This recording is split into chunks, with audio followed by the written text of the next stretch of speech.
Hello there, you're with me, Rajinder Hans, on tvsarawak.com. Here are the headlines for today. Sarawak is keen to develop closer relationships with China's business community. 3 major projects will be implemented along the state's trunk road from Kuching to Bintulu starting next year. Malaysia to pursue children in armed conflict.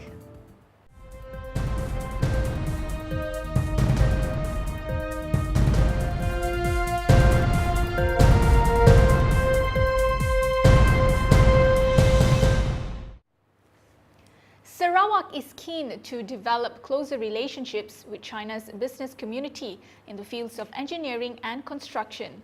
Chief Minister Datuk Patinggi Tan Sri Dr. Adnan Satem said this was primarily due to the proven capability of China's companies to duly complete projects in the state, such as the construction of the Bau Lundu Road. Tan Sri Adnan, who visited the Shanxi Provincial Government Office on Friday, said this in a speech in reply to a welcoming address by Shanxi Province Vice Governor Wang Lixia.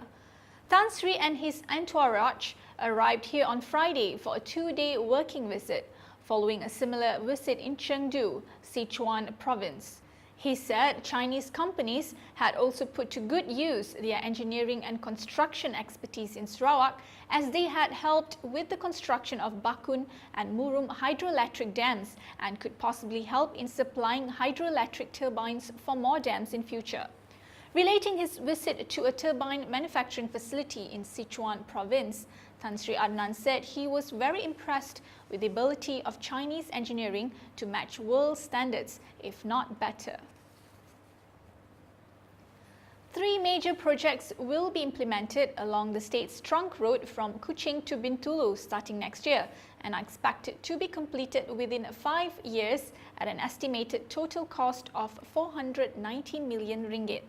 Works Minister Datuk Seri Fadilah Yusof said that the projects under Public Works Department are the construction of 22 overtaking lanes, upgrading of the Sibu Bintulu Road and the upgrading of the road stretching 5 kilometers along the Kuching Serian Road into dual carriageway.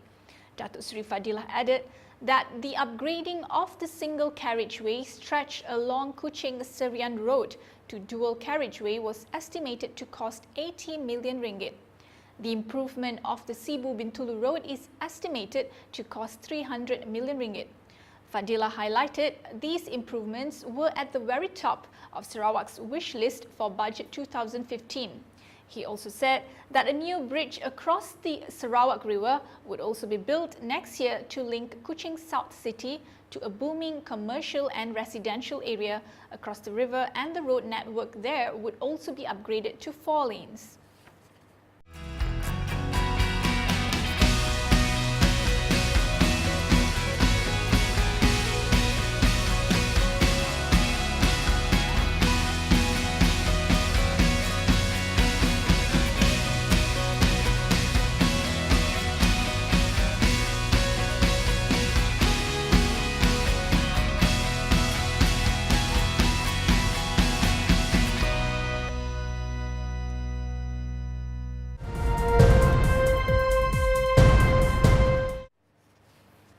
Moving on to the Malaysian news.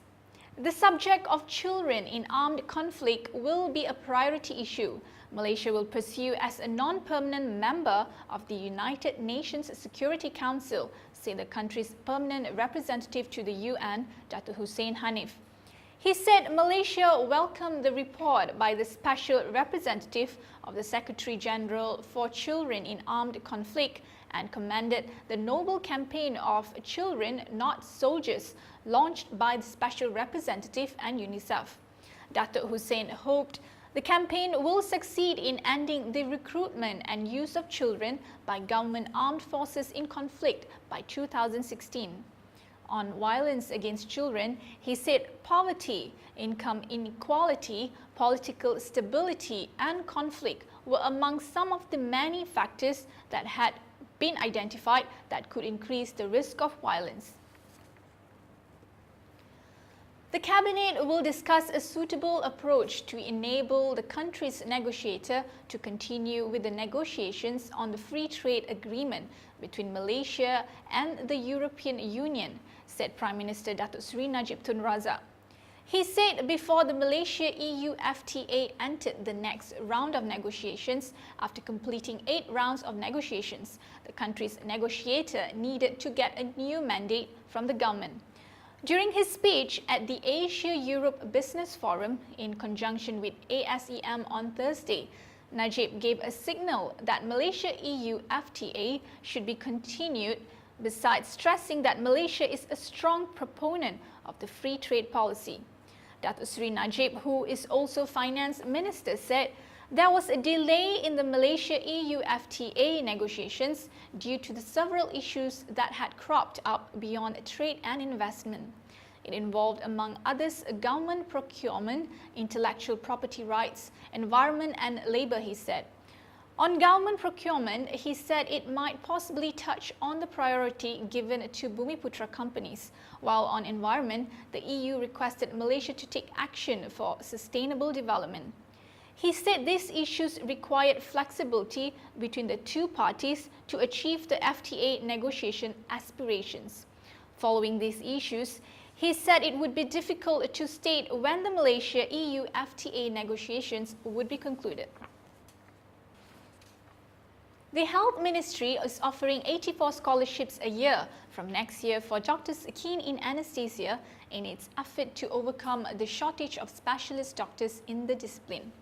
Deputy Health Minister Datuk Seri Dr. Hilmi Yahya said the move was among the strategies of the government to narrow the ratio of anesthesiologists and patients from 1 to 45,000 to 1 to 30,000 by 2030.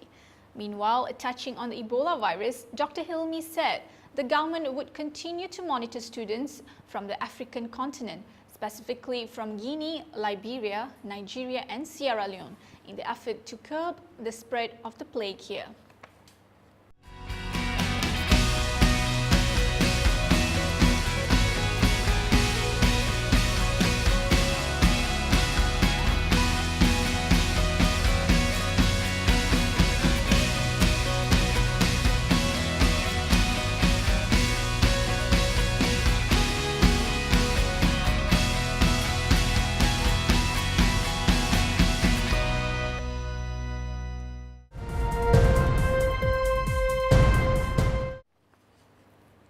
Now let's take a look at the global front. Hong Kong police charged protesters gathered at a barricade on October 19, leaving many requiring medical treatment just hours after the government confirmed talks aimed at ending 3 weeks of pro-democracy rallies.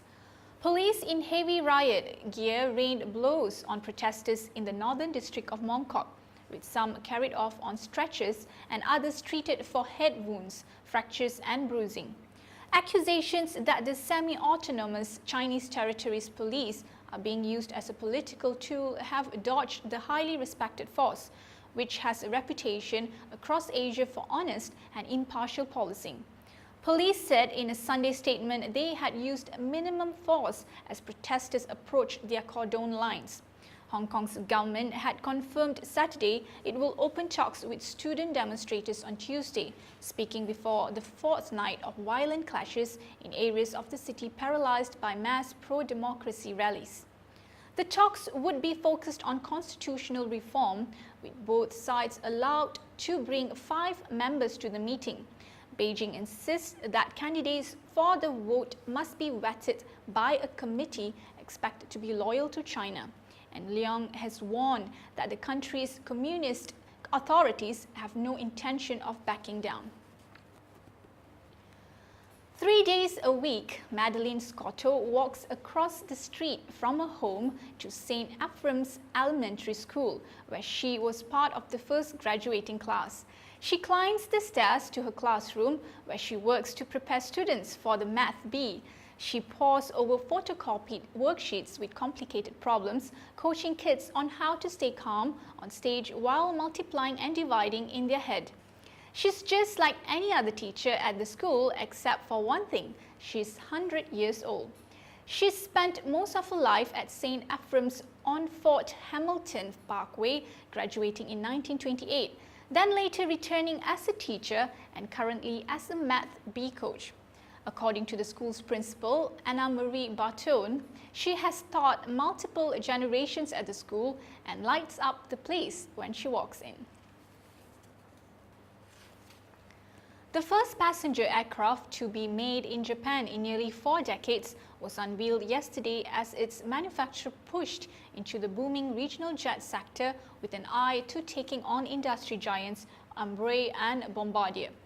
Mitsubishi Heavy Industries, a military contractor best known for its Zero World War II fighter, pulled back the curtain on its new Mitsubishi Regional Jet, a fuel-efficient next-generation aircraft that claims to offer more passenger comfort with lower operating costs. The jet, which will be delivered to customers from 2017 and was built with assistance from aviation giant Boeing, was unveiled at a ceremony in Komaki near the central city of Nagoya. Teruaki Kawai, President and Chief Operating Officer of Mitsubishi Aircraft, recently said that the plane boasted state-of-the-art aerodynamic design and a game-changing engine that will significantly cut fuel consumption, noise and emissions, helping airlines enhance competitiveness and profitability in the future. The number of people killed in a blizzard in an area of the Himalayan mountain has risen to 39, with many more people, including 35 tourists, reportedly still missing. The search is continuing for survivors of Nepal's worst ever hiking disaster. At least 39 people are known to have died following blizzards and avalanches in the Himalayas. Many trekkers and their guides still remain unaccounted for, and it's feared more bodies could be buried under the snow.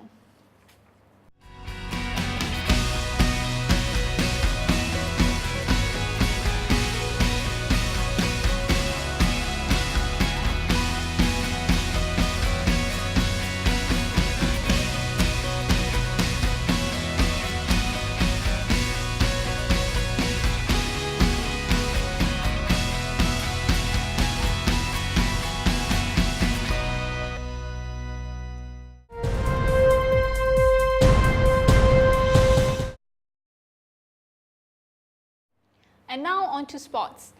Board of Trustees of the Welfare State Mosque, in collaboration with Sarawak Bumiputra Amateur Golf Association, held a golf tournament between mosque and prayer group in conjunction with Ma'al Hijrah on October 18, held at Sarawak Golf Club Kuching. The presentation of gifts and donations was officiated by Minister of Housing and Minister of Tourism Malaysia, YB Dato' Amar Abang Haji Zohari bin Tun Ahmad Zaidi. He also said that the competition in Sarawak is the first to be held in Malaysia, where there is a competition held by the mosque and prayer and accompanied by members of mosques, each accompanied by a non-Muslim.